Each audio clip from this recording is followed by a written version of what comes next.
What's up, everybody, and welcome back to OpenStax Algebra and Trigonometry, Chapter 6, Section 2, Graphs of Exponential Functions. Let's do it.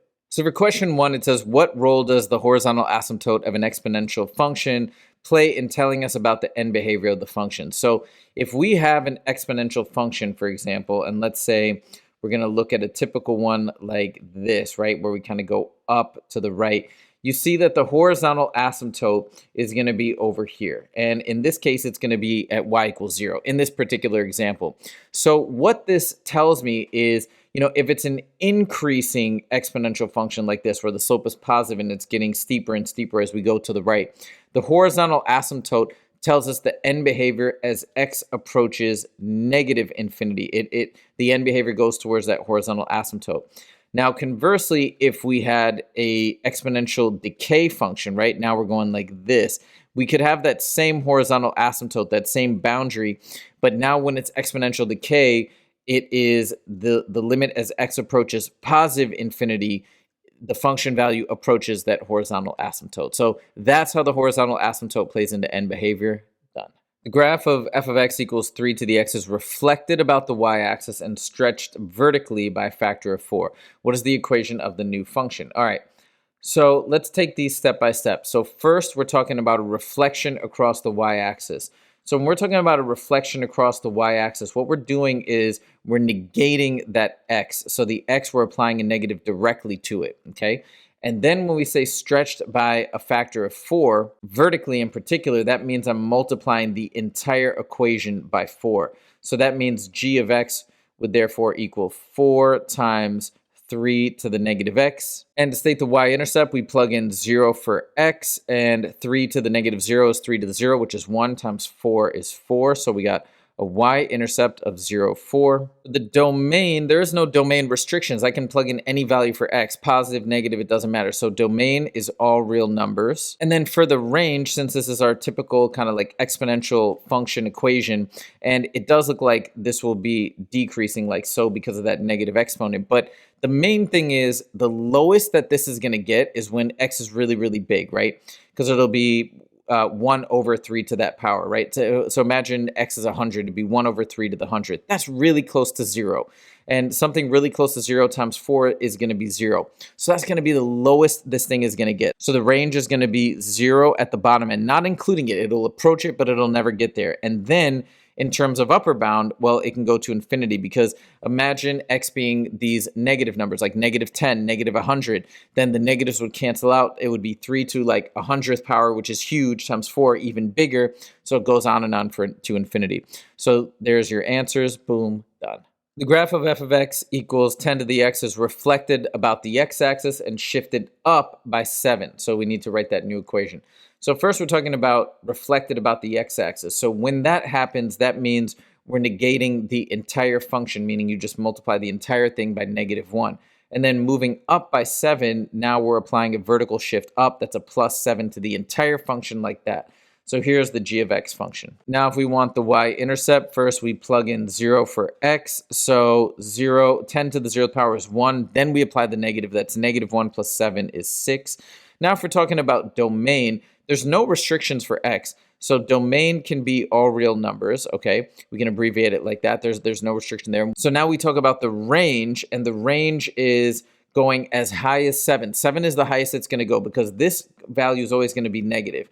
And so you can imagine when this thing is really, really big negative numbers plus 7, we're going as low as we want, aka we're starting at negative infinity. And then we're going all the way up to 7. That's when this gets as small as possible, when x is these really big negative numbers, right? This 10 to a negative big exponent would be 1 over 10 to that power, so really close to 0, plus 7. It would max out at 7, not including 7, but up to 7. So there are your answers, done. The graph of f of x is shifted down by 4 and then shifted left 2 and then stretched vertically by 4 and then reflected about the x-axis. What's the equation of the new function? All right, let's step through all of these. So first it says it's shifted, let's go shifted down by 4. So that means we'll minus 4 from this, okay? Then it says it's shifted left by 2 units. So that means if we're going left by 2 units, that means you actually add 2 to the x directly. So this is kind of interesting. So far, that -4 would probably cancel out with the +4. The +2 would cancel out with that -2. And then last but not least, we have a vertical stretch by a factor of 4. That means we're going to multiply the entire function by +4. So let's look at all these steps here.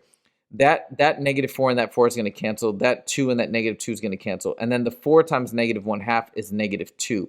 So now we have -2 times 1/4 to the x minus 2 plus 2, which is just x. So here would be my g of x. Oh, and then we forgot one more reflection about the x-axis. That's when you multiply the entire function by -1, which means it becomes +2. All right, so there's my g of x. Now let's find the y-intercept, domain, and range. So the y-intercept plugs 0 in for x. 1/4 to the 0th power is 1 times 2 is 2. So we got 0, 2. For the domain, there's no restriction on x, so we can have all real numbers for the domain, right? I can plug in anything I want.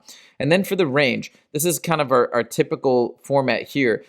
When x gets super, super, super big, right? A million, a billion, 1/4 of that power is going to get really close to 0. So we'll say the lowest this is going to get is going to be 0, and it's never going to hit it, so we don't include 0, but we say starting at 0. And then this can get as big as we want, right? But that's when x goes negative. So imagine -2, 1/4 to the -2 is really 4 squared, which is 16. The -3, -4, it gets bigger and bigger. So it's going from 0 all the way up to infinity. There's your range, done. So for this one, we're going to start by graphing it, and we're going to look at a couple different things. First of all, the fact that it's a negative in the front and we've got something less than 1 out here.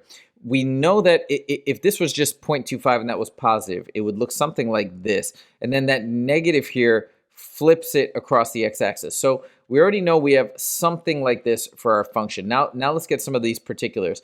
So because there's no constant, there's no b or something out here like that, we know that this is going to have a horizontal asymptote of 0. And you can kind of verify that imagine as x gets really, really big, 0.25 to the 10th, to the 100th, whatever, it's going to get really close to 0. So we know we have that horizontal asymptote at y equals 0. And then as we kind of mentioned, we know it kind of is going to go something like this. But now let's get more specific here. So we can find the y-intercept first, plug in 0 for x, 0.25 to the 0th power is 1 times -2 is -2. So we know we have a y-intercept at 0, -2. Now we just need a couple other points here. When x is 1, for example, you plug in 1 for x, that's 0.25 to the 1 power is 0.25 times -2 is -1/2. So we have another point here. And now we can kind of graph this out. And again, hugging that vertical asymptote, or sorry, horizontal asymptote, excuse me. So it kind of approaches it and never really gets there. And then coming this way, it's going to go down, down, down forever. And that kind of makes sense. You can imagine plugging in -3, -4, and you'll see you get these negative numbers that are increasing in magnitude, getting more and more negative. Okay, now what about the reflection across the y-axis? So it's essentially the same thing. We're just going to change the color. And we still, if we're reflecting across the y-axis, that y-intercept is still going to be at 0, -2. Then this point here at -1, or sorry, 1, -1/2 would be at -1, -1/2 right there. And now we can kind of graph this out. You'd see it just kind of goes like that down this way. And then this one is going to continue out, and then it's going to hug that asymptote. So just like that, it's going to run across it and hug it, but never touch it. That's how you do it. Done. Oh, and just so you know, the function for the purple, to reflect across the y-axis, you negate that x. So the reflection would be -2 times 0.25 to the -x. For this one, we're meant to graph all three of these on the same set of axes. So we're going to do this one in black, this one in red, and h of x in blue. So let's start with f of x. So we see we have 3 times 1/4 to the x. And because this is between 0 and 1, I already know it's going to go like this. But now let's plot a couple points first with the y-intercept. So you plug in 0. 1/4 to the 0 is 1 times 3 is 3. So we got 0, 3. What about when you plug in 1 for x? That's 1/4 times 3, which is 3/4. So 1, 3/4. And what about maybe like -1? You plug in -1. 1/4 to the -1 is really 4 to the 1, right? You reciprocal this and make that positive. 4 times 3 is 12. So you can see with -1, it's somewhere up here. We don't have to get too exact, but that's a pretty good approximation for the graph. And so we kind of bring it across. And again, we have a horizontal asymptote at y equals 0, because think about it. This will never get below, this will never go negative. Even if the x's are big negatives, big positives, it's just going to approach 0.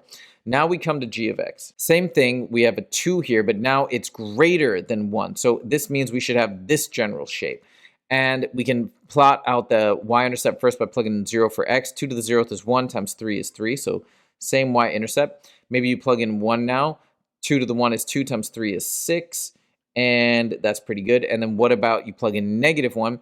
2 to the negative 1 power is 1/2 times 3 is 1.5.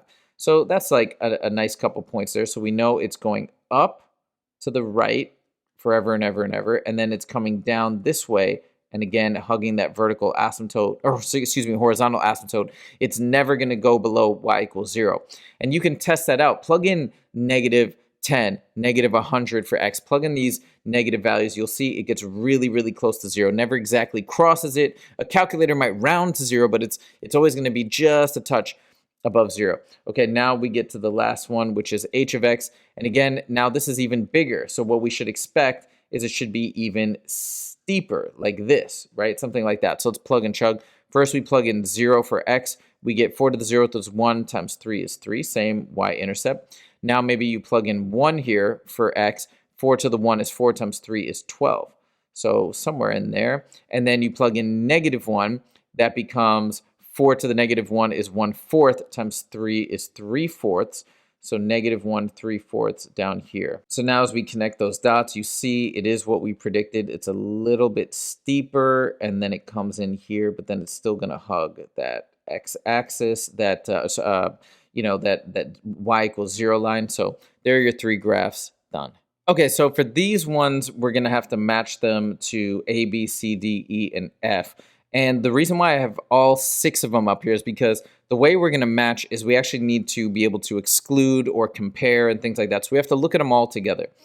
So when we look at, for example, 13 and 15 and 18, we can look at these 3 together. And the reason why is because they all have an argument in here that's between 0 and 1, okay? So what that indicates, because this is between 0 and 1, all of these are going to have that negative slope like this coming down, which means 13, 15, and 18 have to be either A, B, or C, okay? Those are their options. Now, how do we determine which one is which? Okay, so if we look at, for example, 13, 15, and 18, 13 and 15 actually are going to have the same y-intercept, meaning when I plug in 0 for both of these, I'm going to get 0, 2, 0, 2.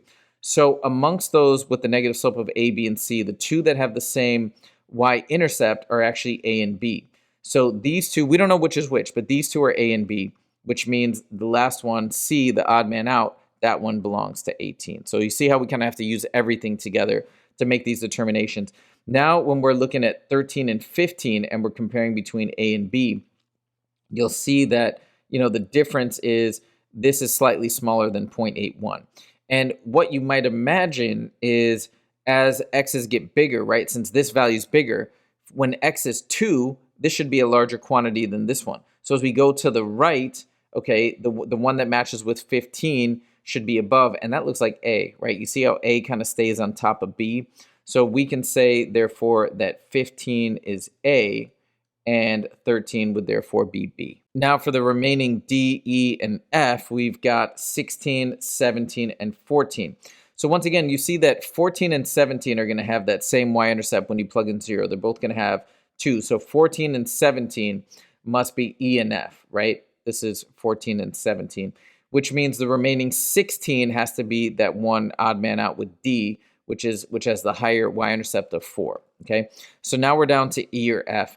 And again, with 17, we have the larger value in here. That means as x gets bigger, you would imagine that 17 is matched up with the one that kind of grows faster as we go to the right. So if I look at E and F, if I look at a common x point here and here, E is above F, which means that E, therefore, should match up with this larger inside value of 1.59. So 17 would be E, which means that 14 would be F. Boom, done. For this one, we're assuming we're in the form of f of x equals a times b to the x. So it says, which one has the largest value for b? Now, what that's going to be indicated by is which one is going to have the steepest slope as we kind of truck off to the right. And that looks like D, right? It's kind of increasing at the fastest rate. So I would say D has the biggest B value. For number 21, again, we're assuming these graphs are in the following format. And it says, which one has the largest value for A? Well, the nice thing about A is that A is our y-intercept, right? It's when you plug 0 in for x, that's going to turn into 1. So you see that A is the value of the y-intercept. Which one has the biggest y-intercept? Well, that's going to be C, right? So C for 21. For this one, we're going to graph the function and then the reflection across the x-axis as well. So first, to graph the function, we're going to start with that y-intercept. So I'm going to plug in 0 for x, and I get 4 to the 0th power is 1 times 1/2 is 1/2. So we get a y-intercept of 1/2. Now let's plot a couple other points. If I plug in 1, I get 4 to the 1 is 4 times 1/2 is 2. And if I plug in 2, I get 4 squared, which is 16 times 1/2 is 8. So we got a nice couple points there. Then as we go negative, of course, it's going to get really, really close to 0, but never hitting 0. 4 to the negative 1 is 1/4 times 1/2 is 1/8, and so on and so forth. So there's our graph there. Now, if we want to have a reflection for the x-axis, what we would do is basically, what this point is here, we drop it to below the x-axis. This point here, we drop it. It's reflection on the x-axis. This one here as well, reflect it. And this one is at +8, so we drop it down to -8. And so now we can connect the dots, and we get that nice reflection. By the way, for the reflection about the x-axis, what are we doing? It means we negate the entire function. So it would be -1/2 4 to the x. So that's the reflection. There you go, done. So for this one, what we're going to do is we're going to start by graphing it here, and we're going to start with that nice y-intercept. So I'm going to plug in 0 for x. I get 2 to the 0th is 1 times -4 is -4 plus 2 is -2. So we have 0, -2. Then let's plug in a couple other values. How about when x is 1, 2 to the 1 is 2 times -4 is -8 plus 2 is -6. So 1, -6. Cool. And then maybe what about -1? 2 to the -1 is 1/2 times -4 is -2 plus 2 is 0, so on and so forth. Now I can also tell that since we have this +2 out here, and this is always going to be negative, the highest this will ever get is when this gets really close to 0, when x is basically really, these big negative numbers are really small numbers, like -100, -1,000. So we're going to have a horizontal asymptote at y equals 2, and you can see it's sort of approaching it here as we go to the left. And then as we go to the right, it's going to continue down forever and ever. Now, if we reflect this across the x-axis, anything on the x-axis stays as is. This one is down here, so it jumps up here. This point is down here, so it jumps up here to 6. And instead of a horizontal asymptote at 2, now it's at -2, so we're going to look like this. And there's the reflection. And once again, to reflect across the x-axis, you just basically multiply the entire function by -1. So it becomes 4 times 2 to the x minus 2. Everything gets flipped. So for this one, we're meant to graph this. So for this question, we're meant to graph the transformation of 2 to the x to 2 to the x plus 3. Well, that's a vertical shift up by 3. The other thing is when you add 3 like this constant out here actually dictates the horizontal asymptote, meaning the horizontal asymptote is y equals 3. And that makes sense because it's never going to get lower than 3. This can get really, really close to 0, basically 0, but never exactly 0. So 0 plus 3 is 3. It's never going to go negative because it's just got an exponent, so that can't turn it negative. And the highest it can go is to infinity, right? 2 to the 10th, 2 to the 100th gets bigger and bigger. So there's my horizontal asymptote at y equals 3. And then if we're to graph it, let's get the y-intercept, plug in 0. We get 2 to the 0th, which is 1 plus 3 is 4. Maybe plug in 1, 2 plus 3 is 5. So there's the 5 there. And then plug in 2. 2 squared is 4 plus 3 is 7. So we get a couple points here. And as we go to the left, we're just going to hug that horizontal asymptote. So I can see that now the domain is, of course, all real numbers. There's no restrictions on the domain. And then what about the range? The range looks like it's everything from 3 up to infinity. So 3 to infinity, done. So for this one, this function is exponential, but that beginning part is negated and the inside is greater than 1. So let's think about that. Normally, if the inside is greater than 1, we're kind of going like this, right? But then when that's negated, it flips it down like this. So this means that as the x values get bigger, it's going to go off towards negative infinity. But now what about as it goes to the left? Well, as it goes to the left, it's going to get bigger, but then it's going to kind of level off. So really what we're asking is, what is the largest this can become? And what the largest is that this can become is this constant out here, is that -1. That makes sense because the largest this will become is when this goes closer and closer to 0, because it's always going to be negative because of the -5. So the way that we make it as big as possible is to get this close to 0. So 0 minus 1 is -1. So now that gives us our end behavior as x approaches negative infinity, meaning as we go to the left, the function value approaches this constant of -1. And then as x goes to positive infinity, meaning as we go to the right, you can see that the function value is going down, meaning it's approaching negative infinity. So that's how you do it. Done. So when we look at this function, we can see that we've got something greater than 1 inside. So normally it would be going up like this because it's also positive. But because that there's a negative on the x, that is a flip across the y-axis. That means it's going to go like this. So now we kind of have a rough idea of what this is going to look like. It's going to go up to the left, so, towards positive infinity to the left, and then to the right, it's going to level off. And what is it going to approach? It's going to approach our horizontal asymptote, which is actually going to be +2, because the lowest that this is going to go is towards 0. It's never going to go negative, but as x gets really, really big, like 100, 1,000,000, this is going to get really close to 0. 0 plus 2 is 2. So that's our horizontal asymptote at y equals 2. So now based on this graph, we can come up with our end behavior. We see as we go to the left, aka as x approaches negative infinity, it looks like the function value is going up, aka approaching positive infinity. Also, when x goes to the right, approaching positive infinity, the function value looks like it's approaching this horizontal asymptote of 2. So that's the answer. Done. So starting with the function f of x equals 4 to the x, when we're shifting downwards by 3, what we're doing is that's talking about a vertical shift. That means we're just subtracting the entire function by 3. So there's your answer. Done. So this one, we're starting with 4 to the x. And then when we say shifting 5 units to the right, that means we're applying that change directly to the x. So since the x is in the exponent, we apply it here. And it's kind of flipped when we're talking about horizontal movement. So 5 units to the right means we actually subtract 5. So there's your answer. Done. So here, starting with f of x equals to 4 to the x, when we talk about a reflection about the y-axis, we actually just negate the x. If we're flipping across the x-axis, you'd negate the entire function. But for the y-axis, it'd be 4 to the negative x. There it is. Done. So this one is a graph of some reflection of y equals 2 to the x. So just so you can see, y equals 2 to the x, normally it would have a y-intercept of 1, and it would kind of go up like this, right? 2 to the second is 4, so on and so forth. So what you can kind of see is there were 2 things that happened. First, this might have been reflected across the x-axis, meaning coming down like this, and then it looks like it would have been shifted up by 3 units, because if you're reflecting across the x, right, it comes down here, and then now you have that x, that y-intercept, so then you're going to have to shift it up by 1, 2, and 3. So that would be y equals -2 to the x. That's a reflection across the x-axis. You negate the entire thing, and then we have to shift it up by 3, so then you'd add 3. And there is the answer. Done.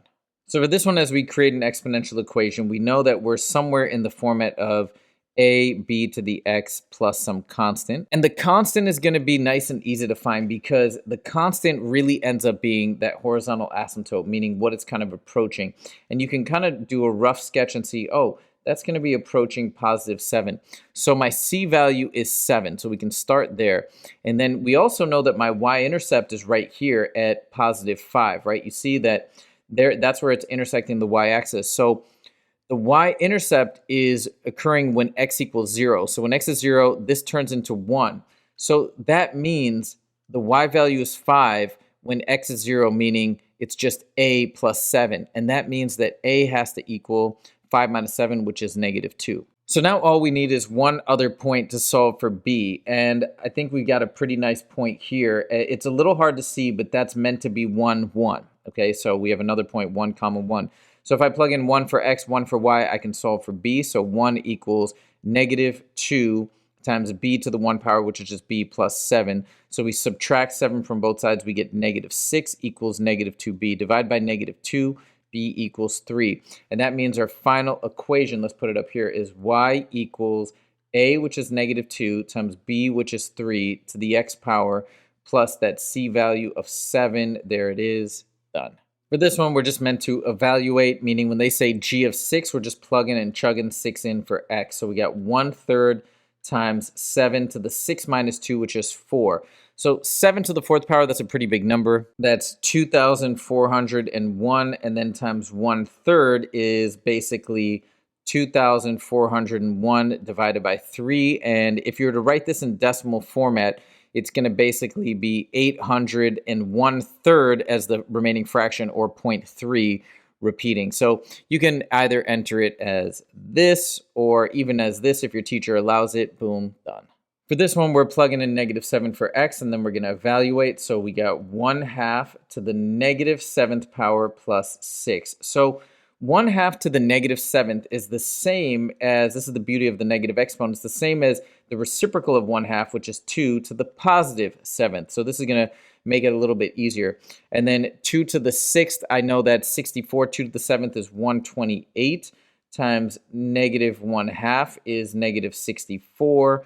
And then plus that remaining 6 here at the end, -64 plus 6 is -58. So there's the answer, done. So for this one, we're going to use a graphing calculator to approximate. What I'm going to do is I'm going to create two graphs. I'm going to see where they intersect. I'm going to set y equals to 116 for one, and then I'm going to create another one again in Desmos with y equals what's on the right-hand side, 1/4 times 1/8 to the x. We're going to see where they intersect. So here's the graph kind of zoomed in like so. We have the exponential here in blue and that y equals 116 in red, and let's see where they intersect. And it looks like they intersect at -2.953. So the answer is approximately -2.953. Boom, done. So for this one, I'm going to graph it in Desmos with y equals 5 as one function, and the other one y equals what we have on the right-hand side, 3 to the 1/2, x minus 1 minus 2, and we're going to see where they intersect. Okay, so here's y equals 5. Here is that exponential, and let's see where they intersect, and it looks like this point at -0.222. So we got x equals approximately -0.222. Boom, done. Explore and discuss the graphs of f of x equals b to the x and g of x equals 1 over b to the x. Make a conjecture about the relationship between these two graphs. Okay, so what's happening here is for b of x, and we're assuming that b is greater than 0, but it kind of depends in terms of what each of these will look like, whether b is greater than 1 or not. But let's just assume first, let's start with b being 2, okay? So if b is 2, this would be 2 to the x, then this would be 1 over 2, aka 1/2 to the x. And when you have two functions like this, you can see that the one where it's 2 to the x is going to be going up to the right, because it's greater than 1. So it looks like this. And then 1/2 to the x is actually going to be coming the other way, but it's going to look like a symmetrical flip across that y-axis. It's going to be coming down, right? And this you can kind of see makes sense. When they're both 0 for x, you get a y-intercept of 1, so that makes sense.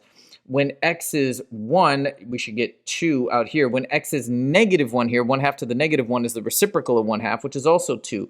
Hence, that explains that symmetry. Now, but the same thing is going to happen even if b is a fraction. Let's say b is 1/4. Then we'd have 1/4 to the x for the original, then 1 over b would be 4 to the x. So now, when b is between 0 and 1, we still have this reciprocal relationship, but it's just flip-flop. So the idea is that f of x will be g of x, but reflected across the y-axis and vice versa. That's how you do it. All right, so for this question, it says to look at these three graphs and kind of explore and discuss them. So f of x to the 4x is your typical exponential. It's going to be going up like this. It's going to have a horizontal asymptote at y equals 0, and it's going to go up and up and up. Now for this 4 to the x minus 2, that's g of x. We'll show this one in red. That's going to be x minus 2, meaning it's shifted 2 to the right. So this would be g of x right here. Now for h of x, which has that 1/16 in the front, that looks like a vertical compression, right? But the interesting thing is this is actually going to look exactly like g of x. So it's almost going to mirror as this shift 2 to the right. So why is that? Let's talk a little bit about that. If you think about 4 to the x minus 2, that's really 4 to the negative 2 times 4 to the x, right? Because with our exponent rules, we'd add the exponents and it'd be 4 to the x plus negative 2 or x minus 2. And what is 4 to the negative 2? That's the same as 1 over 4 squared, aka 1 over 16. So red and blue, meaning g of x and h of x, are actually identical. So since this one was really, if we write it in this format, not just 1 over 16, it's 1 over 4 squared times 4 to the x. This exponent is what we got up here, right, when it was 1/16. So that exponent ended up being the value of the horizontal shift to the right. So what we can say then, if it's 1 over b to the n times b of x, for one of these exponential graphs, it's the same as b of x with the horizontal shift to the right by the value of whatever n is. So that's how we'd write it out. Boom, done. I hope you guys enjoyed this video, and if you did, please click that like button. And if you want to see more from the Scalar Learning channel, make sure to click subscribe. Thank you guys so much for joining, and I'll see you in the next video. Take it easy.